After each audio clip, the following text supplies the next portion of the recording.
சீக்கிரமா வந்துமே இதே மாதிரி அசம்பாவிதம் நடக்காது அப்படின்னு இப்ப இருக்கக்கூடிய கவர்மெண்டால உத்தரவாதம் கொடுக்க முடியுமா? எங்க கவர்மெண்ட் வந்து அதுக்கு உத்தரவாதம் கொடுக்கணும். இந்த அரசாங்கத்தை நம்பல சார், நம்பல இல்ல. அவங்க உங்களுக்கு எதிராக சூழ்ச்சி சதி திட்டம் எல்லாம் தீட்டுவாங்க, நீங்க ஒரு குற்றச்சாட்டு வைக்கிறீங்க, அதை நான் ஏத்துக்கிறேன். ஓகே, மேபி இருக்கலாம். அந்த 2 வருஷம் தான் ஆகுது. ஆக்சுவலா இப்படி ஒரு விஷயம் நடக்க போகுதுன்னு அவருக்கு தெரியாது. ஆனா இதை விட அரசியல் அனுபவம் அதிகம் பெற்ற இந்த ஆளுங்கட்சியே வந்து இதை வந்து முறைப்படுத்தல. அங்க 40 பேர் இறந்து போயிட்டாங்க.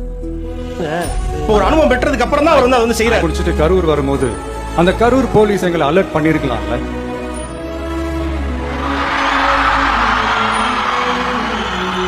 இல்ல சார், இங்க எதிர்பார்த்ததை விட கொஞ்சம் கூட்டம் அதிகமா இருக்கு, கண்ட்ரோல் பண்ண முடியல, வராதீங்க. அண்ட் போலீஸ் நினைச்சா அவங்க அந்த மீட்டிங்கே கேன்சல் பண்ணலாம். ஏதோ தப்பா இருக்கு, ஏதோ தப்பா தோணுது அப்படின்னு நினைச்சிட்டாலே they have all the rights to cancel the meeting. எங்க கிட்ட கேட்கணும்லாம் ஒன்றும் அவசியமே கிடையாது. ஆனா அதையெல்லாம் எதுவுமே செய்யாம அந்த ஹைவேல இருந்து அந்த ஸ்பாட்டுக்கு போலீஸே எங்களை உள்ள கூட்டிட்டு வந்து விட்டு அந்த நாடகம்லாம் இருக்கு பாருங்க.